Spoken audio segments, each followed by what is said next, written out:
Fernando Pereira asumió el pasado sábado la presidencia del Frente Amplio, cargo que obtuviera por amplio margen en unas elecciones del domingo 5 de diciembre del año pasado.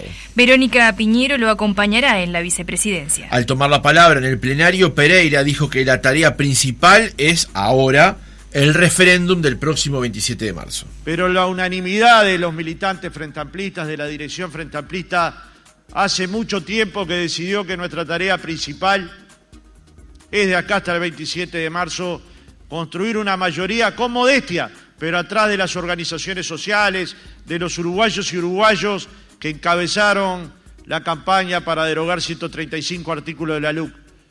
Y como estamos viendo, hay vientos que indican que el 27 de marzo habrá una construcción de una mayoría y será una victoria, no de nuestra fuerza política, del pueblo uruguayo que defendió sus derechos. En un tramo de su discurso se refirió a los logros del Frente Amplio en sus gobiernos y dijo que la actual administración no estaba preparada para gobernar.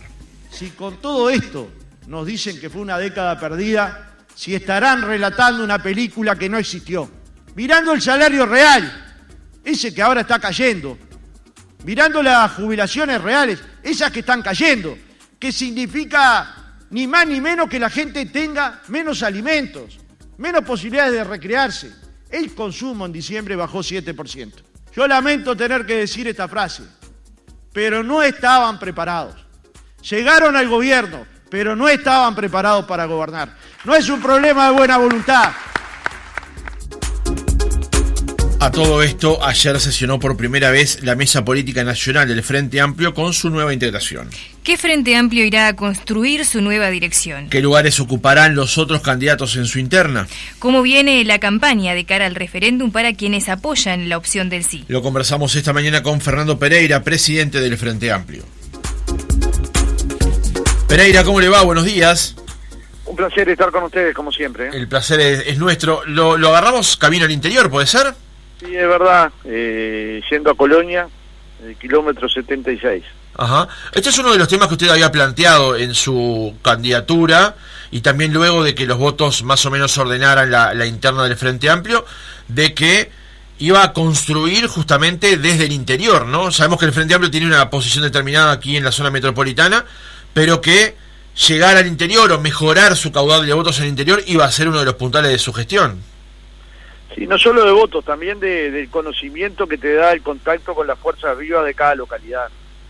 Nosotros partimos de la base de que el resultado electoral luego es fruto de una práctica política que se desarrolla durante 5 años. Pensar que el resultado electoral es producto de una campaña de 2 meses siempre fue una posición errática.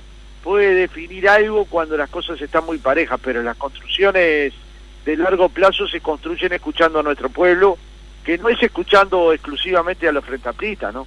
Es escuchando a gente que hoy no está en el Frente Amplio, pero que está dispuesta a conversar con el Frente Amplio, las fuerzas vivas de cada ciudad, las organizaciones sociales, las organizaciones vinculadas a la ruralidad, las organizaciones vinculadas al cuidado del medio ambiente, a juventudes, a la situación de la niñez y de la adolescencia.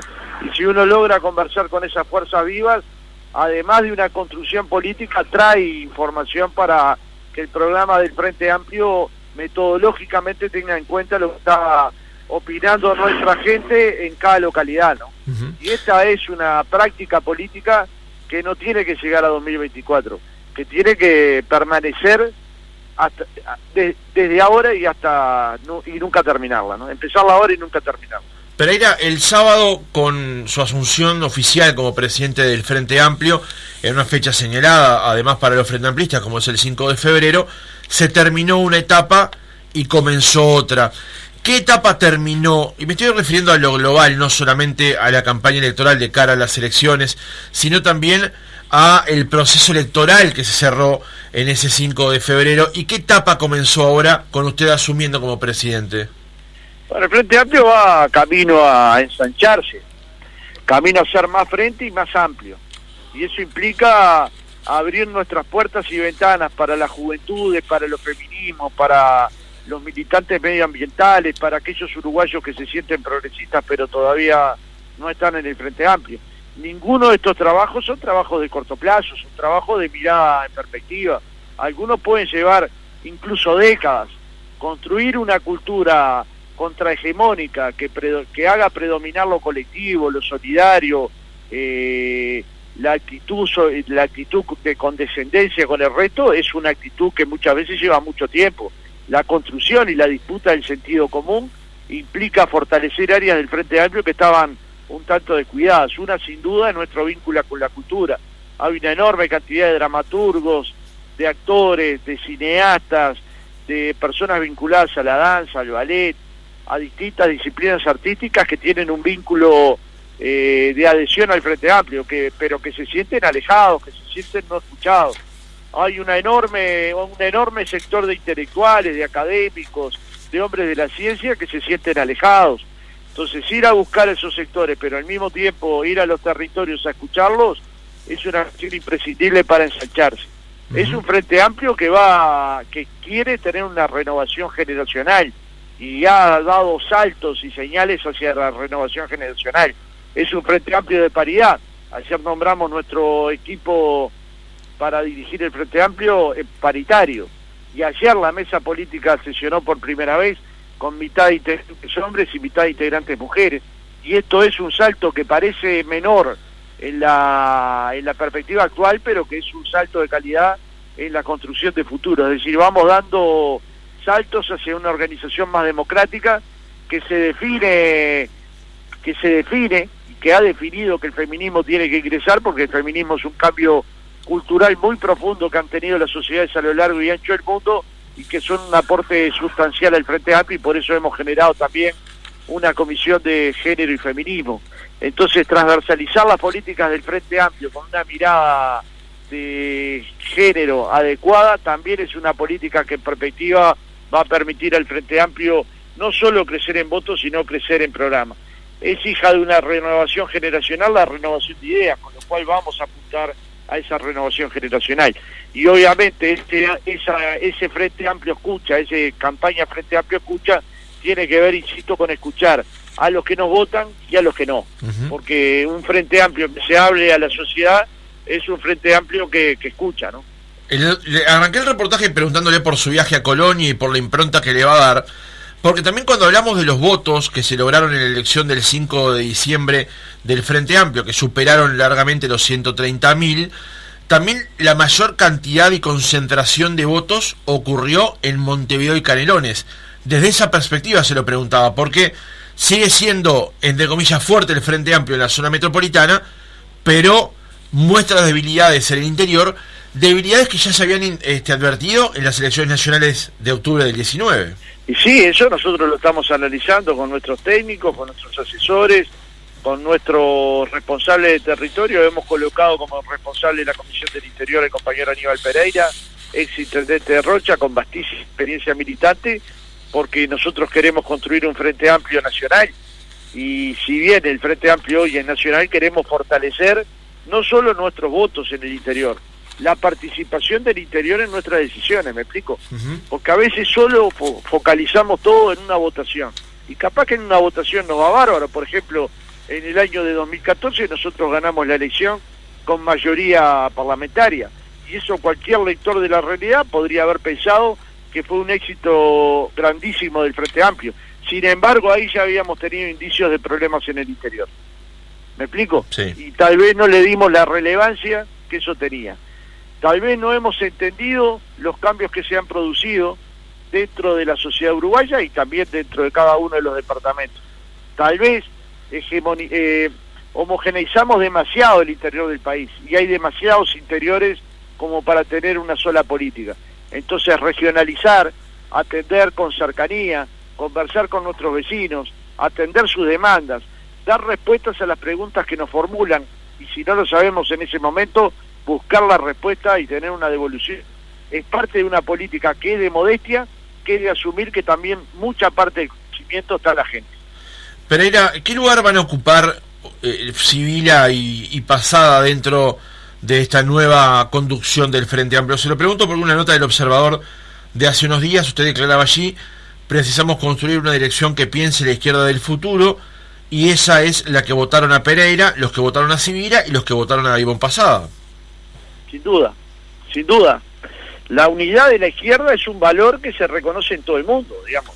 Hoy en Uruguay está el presidente del Parlamento alemán que viene a conversar con el Frente Amplio. ¿Por qué viene a conversar con el Frente Amplio? Es la primera salida que hace el presidente del Parlamento después de 2 años de pandemia, y elige Uruguay. ¿Por qué? Porque Uruguay tiene una experiencia de unidad, 51 años de unidad de la izquierda. Son muy pocos procesos los que se pueden ver, no en Uruguay, en el mundo, que logran unificar marxistas, cristianos progresistas, socialdemócratas, gente que proviene de los partidos Colorado y Nacional por decenas de miles y que han encontrado su casa en el Frente Amplio, hombres y mujeres que provienen del anarcosindicalismo.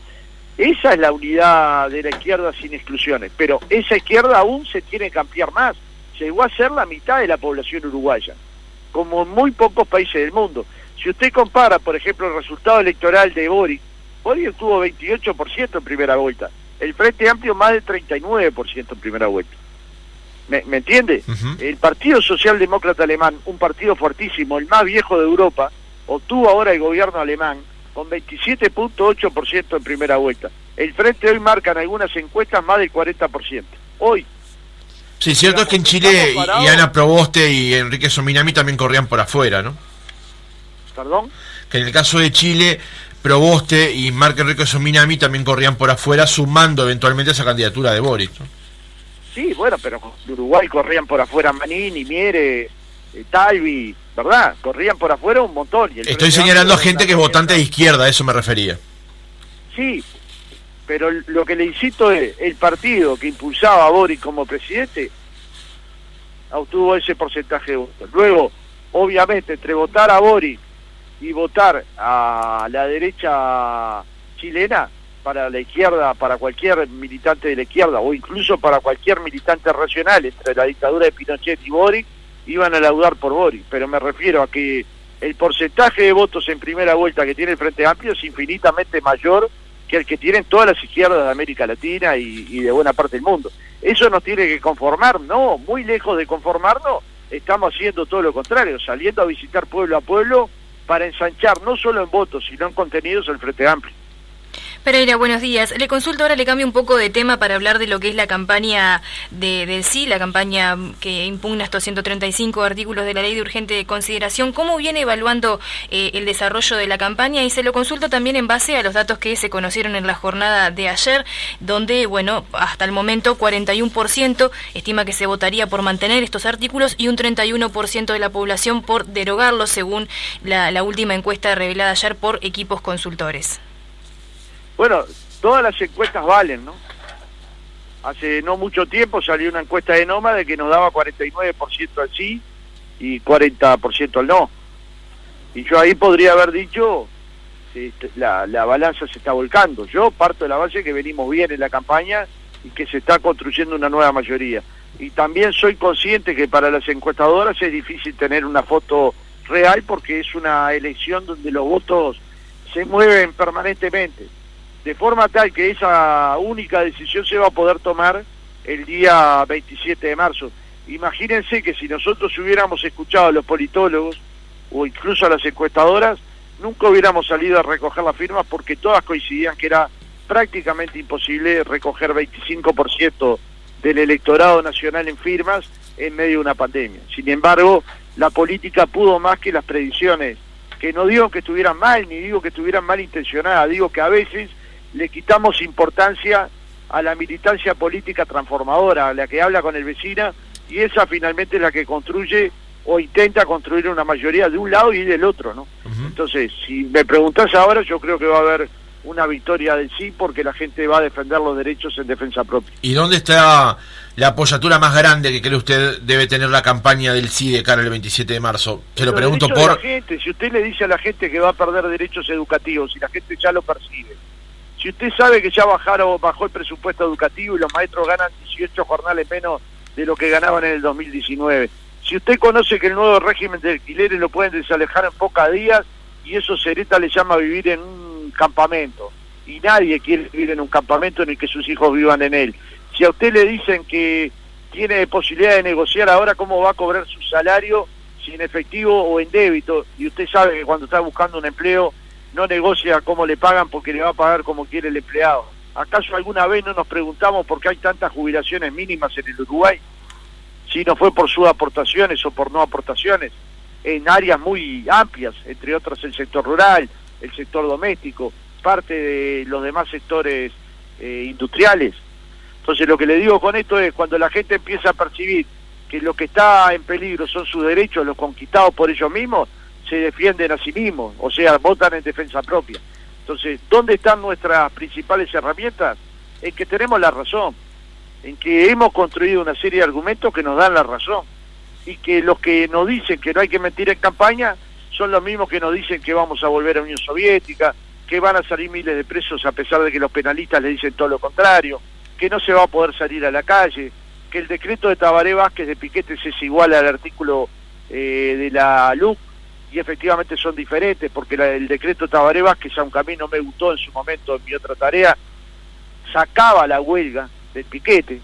Entonces son muchas las inexactitudes y las faltas a la verdad que se están cometiendo por aquellos que defienden la LUC, que además no estaban, como dije en el discurso, ojalá el debate este fuera sobre el gobierno, porque claramente no estaban preparados para gobernar. Le prometieron a la gente no bajarle los salarios y le bajaron los salarios 2 años consecutivos. Le prometieron a la gente no bajarle las jubilaciones y bajaron las jubilaciones por 2 años consecutivos, incluyendo la mínima, que es la más dura de poder vivir. Le prometieron a la gente no aumentar los combustibles y han aumentado por encima del IPC. Y trabados, incluso varios aumentos trabados, porque el precio de paridad de importación es un desastre, pero trabados por decisión de gobierno nacional para que eso no impactara. Le prometieron a la sociedad uruguaya que iban a crear puestos de trabajo y en un momento se habían perdido 100.000, ahora se han recuperado buena parte de ellos para alcanzar los niveles de 2019. Es decir, cambiaron 4 ministros en el primer año y medio del gobierno. ¿Qué hubieran dicho si esto le hubiera pasado al gobierno del Frente Amplio? Y no estoy hablando de los ministros que sacó, estoy hablando simplemente de los ministros que sacó el presidente o aquellos que no resistieron la tarea de gobernar, entre ellos Ernesto Talvi. Entonces, ¿estaban preparados para gobernar? No estaban. ¿Esto significa insultarlos, adjetivarlos? No, es una caracterización. Si el debate fuera sobre el ejercicio del gobierno, ellos perderían esta elección. Pereira, le consulto porque usted entiende que el recambio... Es sobre los 135 artículos. Le consulto, ¿usted entiende que el recambio de jerarcas es algo malo? Digo, porque fue algo bastante criticado también durante la gestión del Frente Amplio, sobre todo, por ejemplo, con la gestión del ministro Bonomi en materia de seguridad. Si usted le dice a la gente que está preparada para gobernar, arma un gabinete y ministros con buen nivel de aprobación se van porque no resisten la política, perdóneme, pero no tiene nada que ver con un recambio, tiene que ver con una forma de hacer política que ni siquiera Talvi la resistió. Usted leyó la carta de Talvi. Si usted durante la campaña presentó al ministro Bartol como el que iba a solucionar desde el punto de vista humano, con políticas claras y transparentes, el tema de las políticas de desarrollo social, y poco menos de un año lo quita de la función, es porque francamente fracasó en la gestión, o el gobierno evalúa que fracasó en la gestión. Y así podría seguir ininterrumpidamente, ¿verdad? Ahora, también es cierto que el gobierno le podría decir que prometió bajar los índices de inseguridad y lo ha logrado también, y la recuperación económica de la pandemia viene exhibiendo algunos números macroeconómicos positivos para el gobierno también. ¿Números macroeconómicos más positivos? Exhibiendo números macroeconómicos positivos en relación al año 20 y al año 21. Pero escúcheme, la gente no vive de una gráfica, la gente vive de lo que gana. ¿Usted gana menos o gana más? Es tan fácil como esto, la gente no vive de una gráfica, ni la gente se siente segura más por una gráfica. Mucho más cuando hubo pandemia y baja de movilidad. En el último trimestre, cuando la movilidad volvió a la normalidad, hay un pico de suba de delitos. ¿Usted cree que la gente está segura? El otro día le decía un periodista de Durano al ministro Heber, acá la inseguridad está más grande que nunca. El problema es que la gente ya dejó hasta de denunciar. Pero, ¿usted realmente piensa, Pereira, de que los números de inseguridad son peores ahora que antes?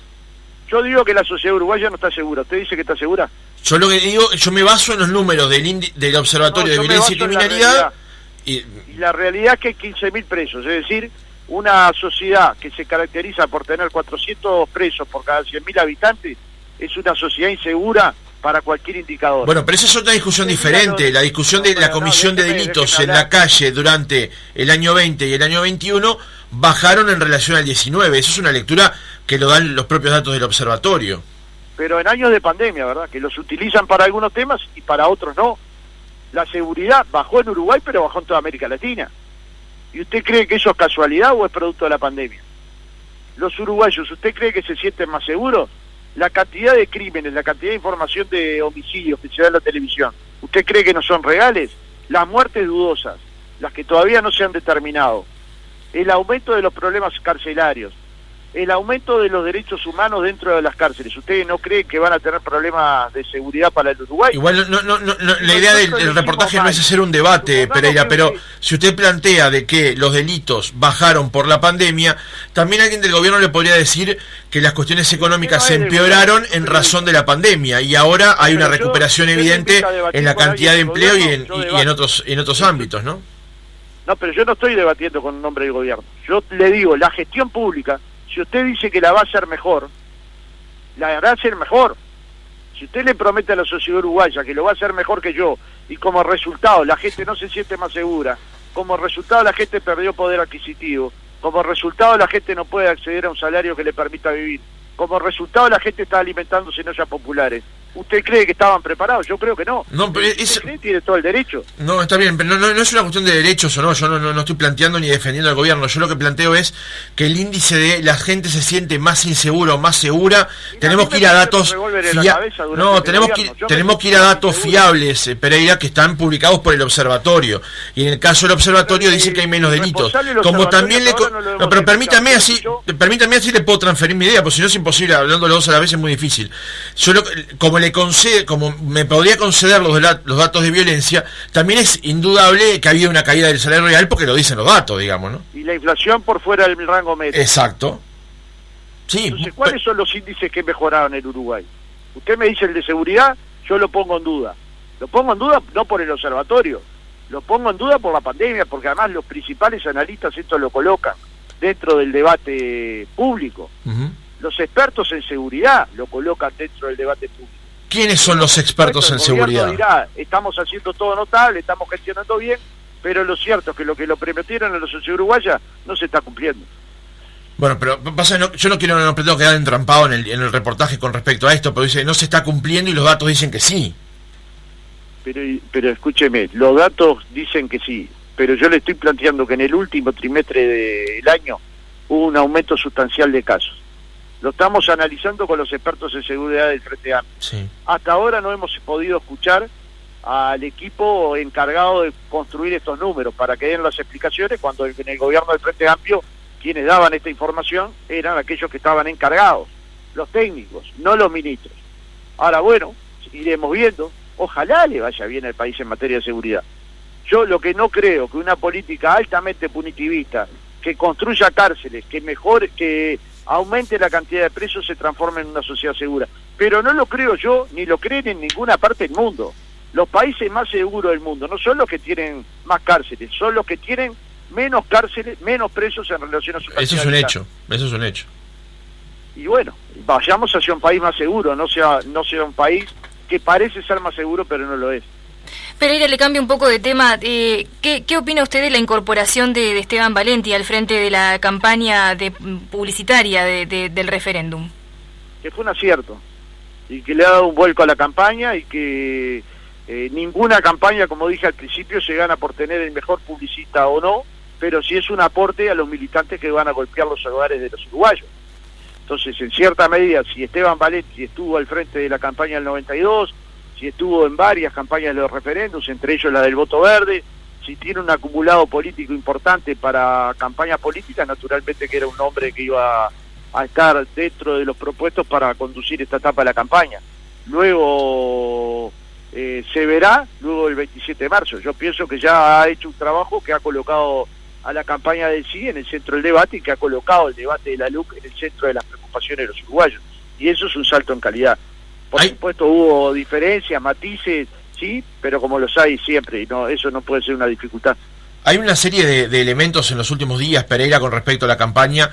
Por ejemplo, para tomar dos, aunque parezca increíble lo de la Pantera Rosa de ayer, pero también, por ejemplo, lo del Estadio Centenario la semana pasada. ¿Cómo está advirtiendo estos elementos que se incorporaron a la campaña? Y hay que superarlo. A mí me cuesta creer que la Metro esté preocupada en 4 muros pintados de una pantera. Me cuesta enormemente creer, pero bueno, si tengo que creer, creeré. Luego, la prohibición del Estadio Centenario, pienso que la CAFO va a rectificar, es una posición insólita. En ese Estadio Centenario se hizo una actividad para recaudar fondos para el Frente Amplio, en las que tocó, entre otros, Chico Buarque. En ese Estadio Centenario cantaron decenas de músicos para vestir murgas populares, para distintos eventos. Entonces, digamos, el estadio, si tiene prohibiciones para hacer acciones, como cualquier organización privada, lo debería poder contratar. Los no encuentro fundamentos para el no. Y si la Pantera Rosa tiene derecho de actor, me imagino que la camiseta de la selección uruguaya debe tener algo parecido, ¿no? Ajá. Entonces, estos últimos episodios se suman, por ejemplo, a su juicio, a lo que fue la definición original de la Corte Electoral con respecto a la utilización de colores. bueno, es grandísima la paleta de color para tomar el celeste, ¿no? Y mucho más si se la vas a dar a una de las dos opciones electorales. Pues si me decís sorteamos los colores, ¿no? Podría haber sido una posibilidad. Sorteamos, al que le tocó el celeste. Pero no, se lo adjudican al no. Miembros de la Corte Electoral opinaron sobre el contenido de la LUC y llamaron mentirosos a quienes promovimos la LUC. Analía Piñeirúa en particular. ¿Y esto acaso no violenta la norma legal? Entonces hay una cantidad de episodios. Yo creo que son dramáticos, no, pero hay que tomar en cuenta que hay episodios que son negativos. Uh-huh. Pereira, ¿qué balance hace o qué opinión tiene con respecto a lo que pueda ser o no la participación del presidente de la República en esta campaña de cara al 27 de marzo? Bueno, está participando desde el principio, ¿no? Veremos cuál es el volumen de participación, pero de hecho ha tenido una reunión con sus diputados y senadores para motivarlo, decía el diario, y otros hombres y mujeres del gobierno, ¿no? Entonces la participación del presidente es un hecho. Yo no me meto en la parte legal. En la parte política nosotros estamos dispuestos a debatir con el presidente si él quisiera debatir, o cualquier otro hombre del gobierno. Es un hombre del gobierno, es un hombre al que respetamos, es un hombre con el que tenemos buen diálogo y buen vínculo, pero que tenemos diferencias políticas que muchas veces se laudan en el debate público, ¿no? Pero con respecto a lo legal, aunque no quiera en ese terreno, por lo menos sobrevolarlo, ¿cuál cree que es el escenario hoy? No quiero meterme en eso, porque estoy en una discusión política que si va a estar el presidente, este tema no se va a laudar antes del 27 de marzo. Y si va a estar el presidente, entonces preparémonos para debatir con el presidente. Va a ser un hecho. Pereira, le consulto ahora por fuera de la LUC, porque se entiende que el foco ahora es este y de cara al 27 de marzo están con todas sus energías puestas en el tema del referéndum. Pero, ¿qué otros proyectos tiene Fernando Pereira como presidente del Frente Amplio para el futuro de esa fuerza política que ya esté manejando más allá del 27 de marzo? Bueno, esta política de cercanías es una política que empieza ahora y no termina más, como le decía. La política de ampliación de nuestras juventudes comienza con una reunión de las juventudes del FA el día 9 en la sede de La Huella a las 18:30 horas, y ahí se juntan juventudes partidarias, juventudes independientes, juventudes de las bases frentamplistas y todos aquellos jóvenes que sientan que esa casa puede ser su casa, en primer lugar para discutir cómo los jóvenes participan de la campaña por el sí, pero en segundo lugar para ver de qué forma autodeterminan su participación en una fuerza política que necesita jóvenes para renovarse. En tercer lugar, para construir un programa que enamore a la gente, es decir, que la gente, como en el 2004 pasó, sienta que el Frente Amplio es la esperanza que tiene para cambiar el modelo neoliberal. Y esas tres tareas son las tareas centrales que vamos a tener de acá al 2024. Mientras tanto, va a haber un equipo de trabajo, entre otros encabezados por la Fundación Líbar Seregni, por nuestro secretario político de la presidencia, por nuestra estructura de base frente amplista, para construir el Frente Amplio de los próximos 30 años. Hay un documento que se llama Uruguay 2050, que lo construyó, lo coordinó el economista Fernando Isabela durante su pasaje por la OPP, que puede ser una base de debate para saber cuál es el Uruguay productivo que queremos construir en los próximos 30 años, cuál es el desarrollo cultural, cuál es el desarrollo social de las personas, y si uno tiene un plan a 30 años, no piensa tanto en el inmediatismo, sino en esa construcción política y cultural que supone mover hasta las raíces de los árboles, ¿no? Fernando Pereira, presidente del Frente Amplio, muchas gracias por haber estado otra mañana con nosotros. No, ha sido un placer como siempre y gracias por la entrevista y saludos a la audiencia.